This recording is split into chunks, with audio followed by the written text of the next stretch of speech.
شكرا جزاك الله.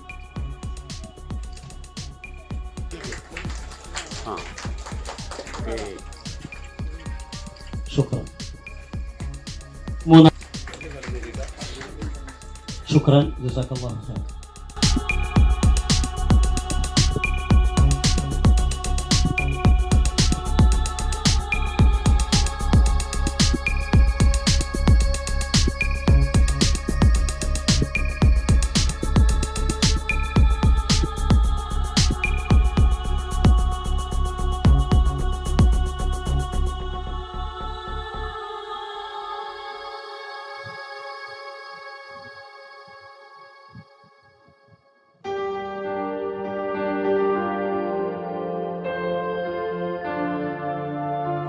ഗവൺമെന്റിന്റെ അതുപോലെ തന്നെ സർക്കാരിന്റെ പ്രവർത്തനങ്ങളുമായി ബന്ധപ്പെട്ട് ഏറ്റവും കൂടുതൽ പ്രശ്നങ്ങൾ അനുഭവിക്കുന്ന ഒരു മേഖല കൂടിയാണ് ഈ ഭവന മേഖല എന്നത്. ഇവിടെ അതിമഹത്തായ ഒരു കർമ്മത്തിന് നേതൃത്വം കൊടുത്തിരിക്കുകയാണ് നമുക്കെല്ലാവർക്കും സുപരിചിതനായ അറഞ്ഞിക്കൽ അബ്ദുസലാം എന്ന കുഞ്ഞിമ. തീർച്ചയായും നമ്മുടെ പ്രാർത്ഥനകൾ കൊണ്ടാണ് അതിന് നമുക്കെല്ലാവർക്കും നന്ദി പറയാൻ കഴിയുക. നന്ദി എന്ന രണ്ടക്ഷരം കൊണ്ട് ഒരിക്കലും പൂർത്തിയാവാത്ത അതിമഹത്തായ ഒരു കർത്തവ്യമാണ് അദ്ദേഹം ചെയ്തിരിക്കുന്നത്. വാസ്തവത്തിൽ അദ്ദേഹത്തിന്റെ കുടുംബമാണ് ഇതിന് അദ്ദേഹത്തെ ഏറ്റവും ശക്തമായി പ്രേരിപ്പിച്ചുകൊണ്ടിരിക്കുന്നത് എന്നറിയുമ്പോഴാണ് അതിൽ ഏറ്റവും കൂടുതൽ സന്തോഷമുണ്ടാവുക. അവരെ സംബന്ധിച്ചിടത്തോളം ഇങ്ങനെ നന്മകൾ ചെയ്തുകൊണ്ടിരിക്കുക എന്നതാണ് ഏറ്റവും പ്രധാനപ്പെട്ട കാര്യം എന്നാണ് അവർ മനസ്സിൽ വിചാരിക്കുന്നതും അത് നിവർത്തിക്കുവാൻ വേണ്ടി അങ്ങനെ ഒന്ന് പ്രാവർത്തികമാക്കുവാൻ വേണ്ടി നിരന്തരമായി പ്രാർത്ഥനയോടുകൂടി ഇരിക്കുന്നവരുമാണ്. അള്ളാഹു അവരുടെ ആ സതുദ്ദേശത്തിന് പൂർണ്ണമായ പ്രതിഫലം നൽകുമാറാവട്ടെ. നമുക്കറിയാം ഈ ഒരു കാര്യം ആദ്യത്തേതല്ല. ഇതുപോലെ മറ്റനവധി വീടുകൾ അദ്ദേഹം ഇതിനകം നൽകി കഴിഞ്ഞിട്ടുണ്ട്. ഇവിടെയുള്ളത് 18 സെന്റ് 4 വീടുകളാണ്. ഒരു വീട് ഒരൽപ്പം പൂർത്തിയാവാനുണ്ട്, ബാക്കിയെല്ലാം പൂർത്തിയായി കഴിഞ്ഞതാണ്. ആ രൂപത്തിൽ പൂർണ്ണ സജ്ജമായ വീടുകളുടെ താക്കോലാണ് ഇവിടെ നൽകപ്പെടാനിരിക്കുന്നത്. അള്ളാഹുവിന്റെ റസൂല് പറഞ്ഞിട്ടുണ്ട്, അൽ യദുൽ ഉൽയ ഖൈറു മിൻ യദുസ് സുഫ്ല. ഇങ്ങനെയുള്ള കൈയാണ് ഇങ്ങനെയുള്ള കൈയിനേക്കാളും നല്ലത് എന്ന് പറഞ്ഞാൽ നൽകുന്ന കൈകളാവുക എന്നതാണ്. ഒരാൾക്ക് നൽകുവാനുള്ള മനസ്സുണ്ടാവുക എന്നത് പ്രധാനപ്പെട്ടതാണ്. 2 തരം ആറ്റിറ്റ്യൂഡുള്ള ആളുകളെ കുറിച്ച് പറയാറുണ്ട്. Attitude of abundance and attitude of scarcity.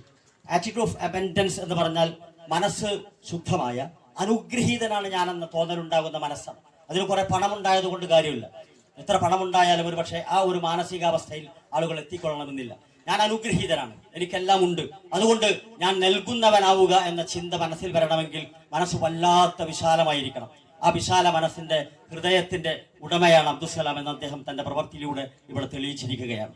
അതുപോലെ തന്നെ ആറ്റിറ്റ്യൂഡ് ഓഫ് സ്കേഴ്സിറ്റി എന്ന് പറയുന്നത് എത്ര പണമുണ്ടായാലും നൽകിക്കൂടാ, കൊടുത്തുകൂടാ. ഞാൻ കൊടുത്തു കഴിഞ്ഞാൽ എനിക്ക് നഷ്ടപ്പെടും, അതുകൊണ്ട് എനിക്ക് ഉണ്ടായേ തീരൂ, ഉണ്ടാക്കണം എന്ന ചിന്താഗതി ഉണ്ടാവുന്നതാണ് ഈ സ്കേഴ്സിറ്റിയിൽ നിന്നുണ്ടാവുന്നത്. ഇവിടെ ആറ്റിറ്റ്യൂഡ് ഓഫ് അബൻഡൻസ് നന്നായി ഉണ്ടായിരിക്കുന്ന ഒരു വ്യക്തിയാണ് അബ്ദുസലാം എന്ന കാര്യത്തിൽ സംശയമില്ല. അതുപോലെ തന്നെ സാധാരണ പറയാറുണ്ട്, നിങ്ങൾ ഒരാളെ സന്തോഷിപ്പിക്കാൻ ഏറ്റവും നല്ല മാർഗം എന്താണ്? The best way to make others happy, to be happy is to make others happy. എന്താണ് സ്വന്തമായി ഒരാൾക്ക് എനിക്ക് സന്തോഷിക്കണമെങ്കിൽ ഏറ്റവും നല്ല മാർഗം എന്താണെന്ന് വെച്ചാൽ മറ്റൊരാളെ സന്തോഷിപ്പിക്കുക എന്നതാണ്. ഇവിടെ ഈ 4 വീടുകളിൽ അവിടെ കുടിയിരിക്കാൻ പോകുന്ന, ആ വീടുകളിൽ കയറിയിരിക്കാൻ പോകുന്ന ആളുകളുടെ സന്തോഷം എന്ന് പറഞ്ഞാൽ അതിന് അതിരുകളില്ല. വാക്കുകളിലൂടെ ഒരിക്കലും പറഞ്ഞറിയിക്കാൻ പറ്റാത്ത അവാച്യമായ ഒരു അനുഭൂതിയാണ് അവർ ഈ 4 വീട്ടുകാരും ഇന്ന് അനുഭവിക്കാൻ പോകുന്നത്. കാരണം അവരുടെ നീണ്ടകാലത്തെ സ്വപ്നങ്ങൾക്ക്, ആ സ്വപ്ന സാക്ഷാത്കാരത്തിന് വേണ്ടി ഒരാൾ വരികയും അയാൾ അവരെ കൈപിടിക്കുകയും അവരെ ഉയർത്തുകയും എന്നിട്ട് അവർക്ക് വേണ്ടി അവരുടെ ജീവിത സ്വപ്നത്തെ യാഥാർത്ഥ്യമാക്കി കൊടുക്കുവാൻ വേണ്ടി പ്രവർത്തിക്കുകയും ചെയ്യുക വഴി ഉണ്ടായ ഒരു സന്തോഷമുണ്ട്. അവരുടെ മനസ്സിലുണ്ടാകുന്ന സന്തോഷം, ആ സന്തോഷം നമുക്ക് പകർന്നു നൽകുന്ന ഒരു സന്തോഷമുണ്ട്. നമ്മൾ ഒരാൾക്ക് ഒരു നന്മ ചെയ്യുമ്പോൾ അയാളിലുണ്ടാകുന്ന സന്തോഷമുണ്ടല്ലോ, ആ സന്തോഷം കൊണ്ട് അയാളുടെ പ്രാർത്ഥനയുണ്ടല്ലോ, ആ പ്രാർത്ഥനയിലൂടെ, ആ സന്തോഷത്തിലൂടെ നമുക്ക് കിട്ടുന്ന ഒരു സന്തോഷമുണ്ട്. അതാണ് ഏറ്റവും കൂടുതൽ കാലം നിലനിൽക്കുന്ന സന്തോഷം. പെർമനന്റ് ഹാപ്പിനെസ് വരുന്നത് അങ്ങനെയാണ്. ആ സന്തോഷത്തിലൂടെ മാത്രമാണ് നമുക്ക് കൂടുതൽ കാലം സന്തോഷിക്കുവാൻ കഴിയുക. അതിലപ്പുറം കൊണ്ട് നിറഞ്ഞ മനസ്സോടുകൂടി പിരിയാൻ വേണ്ടി നമ്മൾ കാത്തിരിക്കുകയാണ്. ഇത് പറയുമ്പോൾ ഇവിടെ തടിച്ചുകൂടിയ ആളുകൾ കുഞ്ഞുമാനെ പോലെ കുറെ നനഞ്ഞ മനസ്സുള്ള ആളുകളാണ്. എനിക്ക് പത്തപ്പിരിയത്ത് ഈ 4 വീടുകൾ ഏറ്റുവാങ്ങിയ മാന്യ സുഹൃത്തുക്കളോട് സൂചിപ്പിക്കാനുള്ളത്, നിങ്ങൾ പത്തപ്പിരിയത്ത് വന്ന് ഈ താക്കോൽ വാങ്ങാൻ കഴിഞ്ഞു എന്നത് തന്നെ, പത്തപ്പിരിയത്ത് നിങ്ങൾക്ക് വീട് കിട്ടി എന്നത് തന്നെ ഒരു വലിയ ആശ്വാസമായി നിങ്ങൾക്ക് കരുതാം എന്ന് ഞങ്ങൾ നിങ്ങൾക്ക് വാക്ക് തരികയാണ്.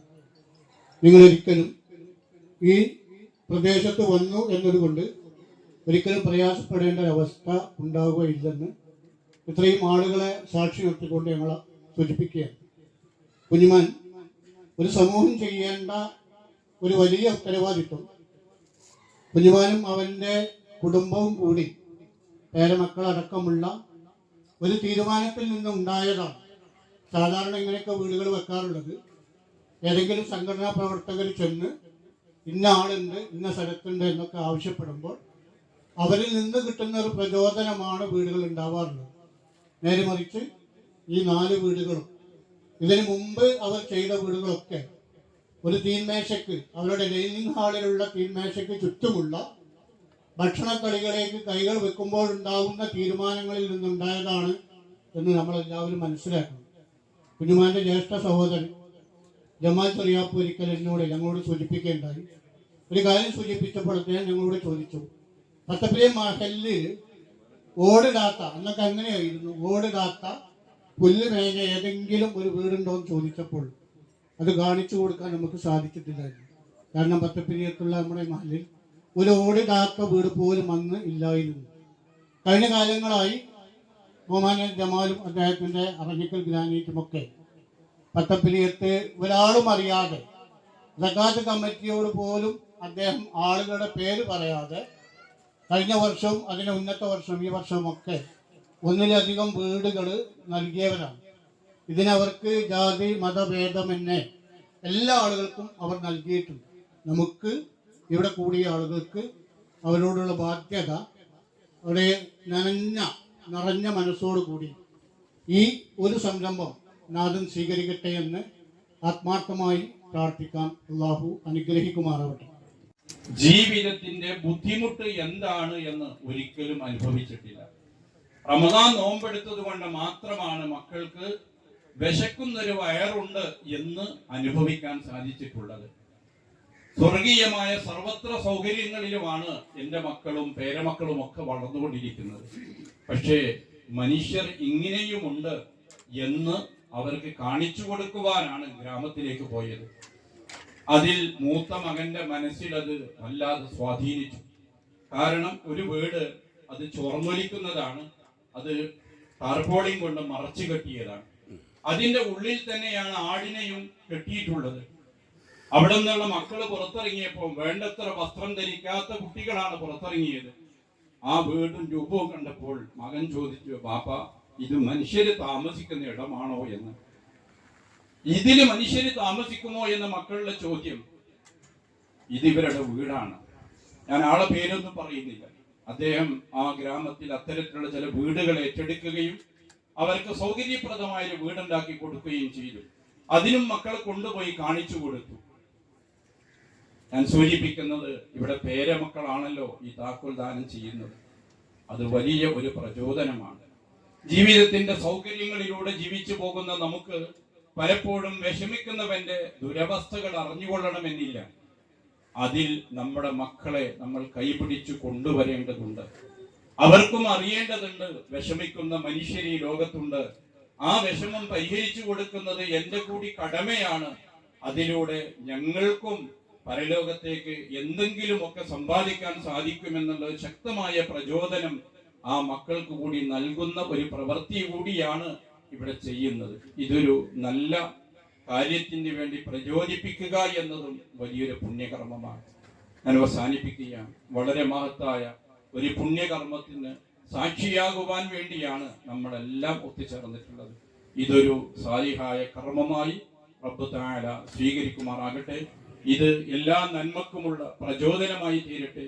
ഇനിയും ഇതുപോലെയുള്ള നന്മകൾ ചെയ്യുവാനുള്ള സർവത്ര പ്രചോദനങ്ങളും തൗഫീഖും റഹ്മാനായ റബ്ബ് ഇദ്ദേഹത്തിനും ഇദ്ദേഹത്തെ പോലെയുള്ള മറ്റാളുകൾക്കുമെല്ലാം നൽകുമാറാകട്ടെ. അവർ